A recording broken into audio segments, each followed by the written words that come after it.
You have the mayor of Los Angeles paying them to evade law enforcement. That's a crime. When I heard this news about the cash... That's not what is happening. First of all, they literally just said the mayor of Los Angeles isn't the one, quote unquote, footing the bill because charity groups are doing it.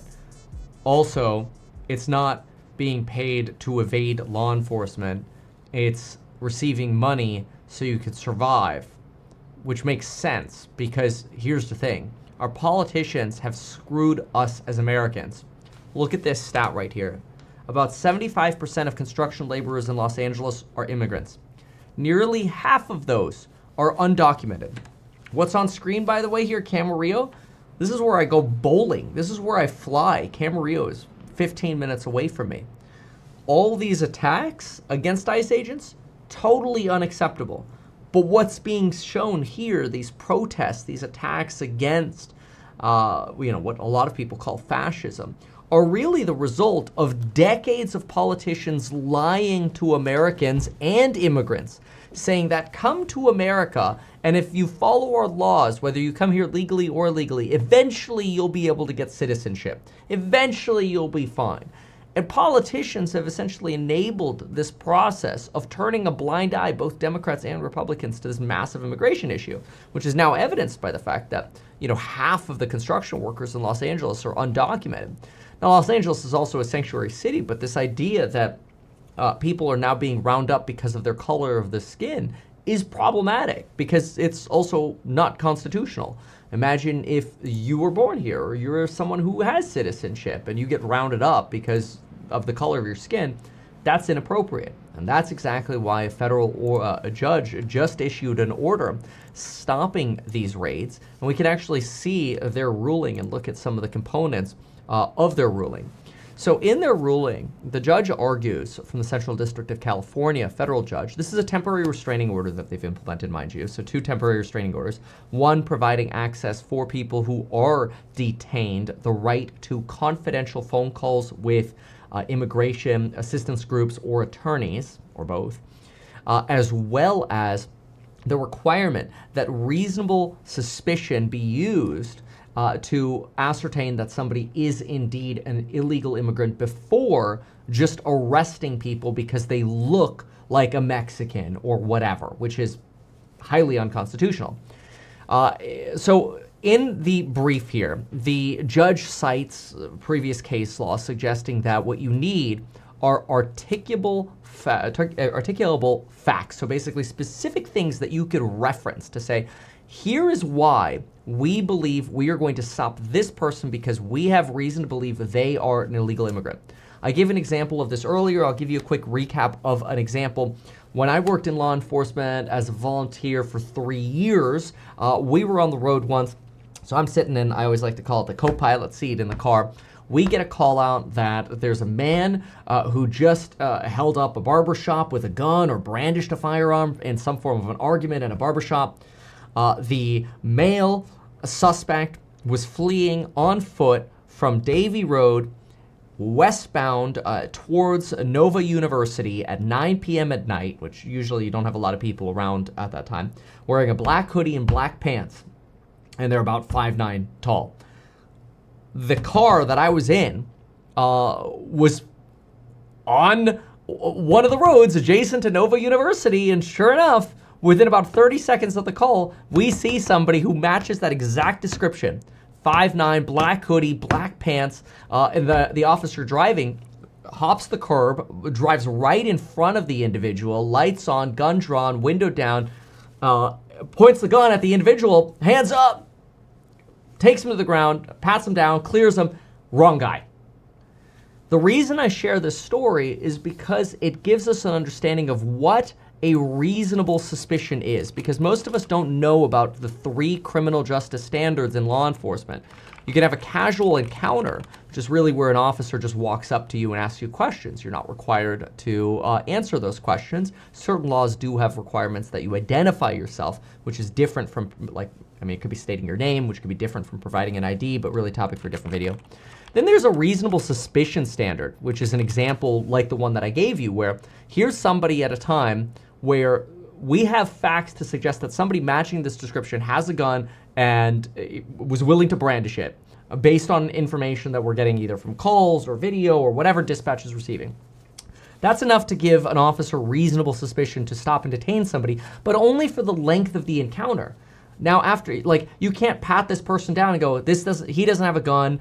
We send a picture of the barbershop. This isn't the guy. We can't hold the person anymore. Under reasonable suspicion, you can only hold or detain somebody until that reasonable suspicion rises to what is called probable cause that they are indeed the correct suspect, or enough time for you to ascertain that they are not the correct suspect, and then you release them.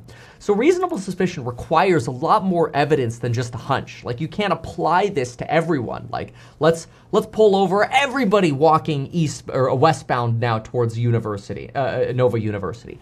That wouldn't be specific enough to rise to the element of reasonable suspicion.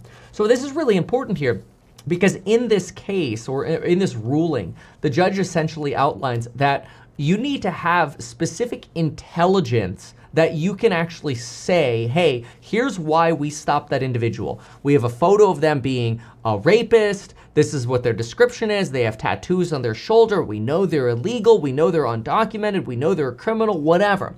We have evidence that we can point to that suggests that person who works for that company at that job site is a criminal and is undocumented. That person, we have a reasonable suspicion to believe that they are a criminal. Or, undocumented or whatever. We're going to arrest them to investigate it. Now, if they pull out a passport and say, hey, I'm a citizen, all right, reasonable suspicion ends. You're not undocumented. If they don't, then you could be deported. But this idea of let's go round up every brown person stops with this executive order, which then, of course, people then get fussy and then they're like, wait, what's a brown person? Like, what about, like, are Indians getting rounded up, or people from Pakistan or the Middle East or whatever, right? And people get really fussy when it comes to, like, racial stuff, so let's just keep it as neutral as possible. Just be aware everybody's got something to complain about generally when it comes to race. But it's worth noting, they mention here that there just isn't any case law to suggest that just because somebody doesn't speak English or speaks English with an accent is not reasonable suspicion enough to suggest that somebody is illegal. And the reason for that is it would apply too broad of an authority around too many people who don't speak English and say, oh, okay, well, that means millions of people who could be citizens are undocumented simply because they don't speak English. And that is being ruled as unconstitutional by this judge. Now, these restraining orders could get overthrown, but the judge also argues that it is unreasonable to argue that, hey, well, we're just going to go where illegal immigrants tend to work, like car washes or day laborers in the Home Depot parking lot or construction sites. We're just going to go there because that's where there might be a higher percentage of them and round them all up. Again, this being found unconstitutional by this particular judge because it's seen as applying too broad of a quote-unquote reasonable suspicion. Instead, you'd need to have very specific evidence. And the judge cites that it seems like the ICE agents are specifically targeting Latinos, that they're not picking up people who are Persian or Russian, which Persian, it would be like Iranian, right? Anyway, it is well established that the deprivation of constitutional rights unquestionably constitutes irreparable injury. This is one of the standards for applying a temporary restraining order, two of which were applied now. And what you'll find, this is where they talk about how people who are detained reserve the right or must be given the opportunity for confidential phone calls with their attorneys, legal representatives, and legal assistants at no charge. So you can't charge them $10 or whatever to get phone credits at a jail facility. This is about some cartel. I thought this was more ICE footage that Fox was showing. But anyway, and you need reasonable suspicion to actually conduct these stops. And you cannot use, for your reasonable suspicion, race or ethnicity as sort of like a sole element or even a combination of these. The type of work somebody does, being at a particular location like a tow yard, a pickup site, agricultural site, or whatever, being Spanish speaking or speaking English with an accent, or your apparent race or ethnicity. So this is so ordered. This is the latest order that sort of limits some of these Trump raids in California, which have been widely considered a violation of the Fourth Amendment, which, remember, the Constitution provides that anybody within the jurisdiction thereof of the United States is protected by our constitutional amendments. Now, what's fascinating about that is we do have what's called expedited deportation or expedited removal processes which limit the due process you're entitled to if you can't prove that you've been in the United States for for more than 2 years. So if you can't prove you've been here for more than 2 years, you could actually get removed from America without due process anywhere in the United States. Trump Admin 1.0 expanded that ruling to the entire United States, or application of the rule to the entire United States.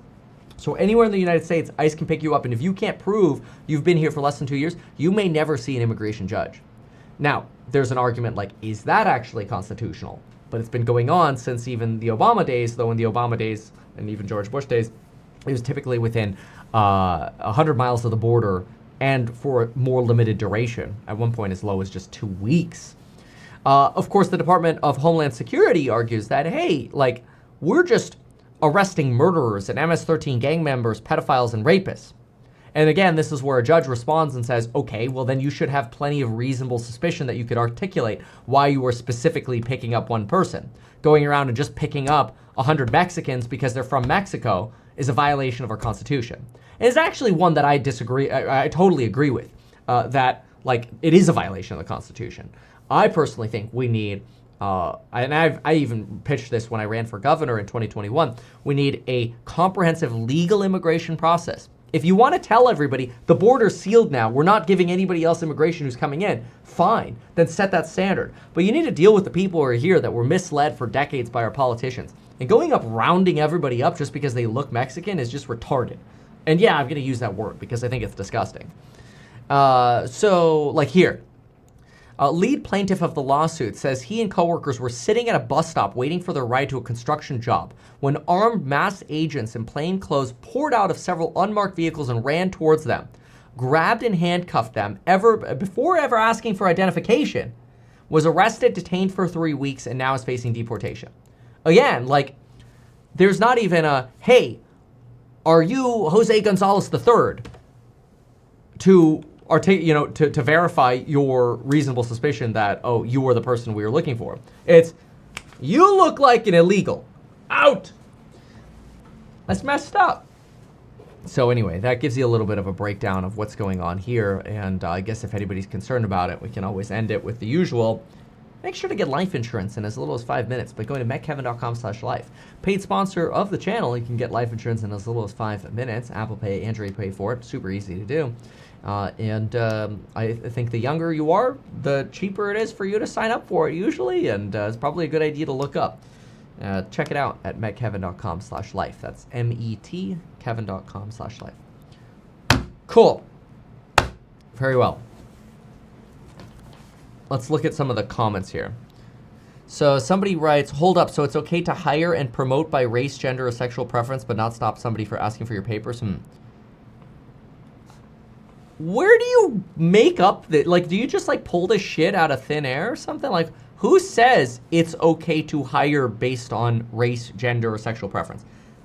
It's not okay to do that. It's not okay to hire or promote based on those things. These are protected classes. And then you're saying, but it's not okay to ask somebody for your papers. That's not what they're doing. They're not walking up to white people going, hey, show me your legal. They're not walking up to people who look Russian or Ukrainian or Chinese. You think Koreatown's getting raided? You think ICE is wandering around knocking on all the sushi joints in LA or pho places? Going, oh, pho, show me your papers? No. They're targeting people who look Mexican or Latino, and that's unconstitutional. So, like, I don't know where you come up with a comment like that. Like, who wrote that for you? It can't be you because it's so unreasonable. But let's see here. What else do we have? I want to see. Somebody says Obama can be thanked. Obama was a big proponent of using expedited removal, but typically only within a 2-week period and within 100 miles of the border. Donald Trump really, expanded the use of expedited removal, which again, I'm surprised. I won't be surprised to see that get substantially challenged, especially now in the Supreme Court at some point in the future. Somebody writes, took me 3 years to get to America and 5 years to get to citizenship, not to mention $20,000 for all the legal fees and such, lawyer fees and such. Yeah, it's such a, immigration is such a messed up, stupid process, honestly. It's really, really Really bad. Somebody says, while I don't agree with the other commenter, isn't DEI precisely based on race? Well, I mean, but that's why everybody's like revolting against that now. I mean, yeah, you're right. DEI is a form of promoting over or like in favor of race rather than, you know, merit potentially or lower standards, right? This sort of goes to the affirmative action debate, which kind of says, oh, well, you were disadvantaged as a child, or you grew up in a poor school environment, so you didn't have the opportunities that richer people did to get a better education, to have better scores, or to work, you know, in a more efficient manner or whatever. And so you get aided by affirmative action or DEI style policies. Obviously, Americans have revolted against this because, yes, that is racist. Like, let's be real, you know, anytime you look at those things, it is a form of racism. It's not, you don't even need to use the word reverse racism. It's just racism, right? So, like, you pass up a more qualified white doctor in favor of, you know, a different race who's less qualified. Like Elon says, yeah, lives could be affected by that. So you have to realize, like, there's wrong on both sides. This is why immigration is so broken. Both sides have wrongs. But these are the extremes of both sides, right? The extreme of the right is go round up everybody who looks Mexican.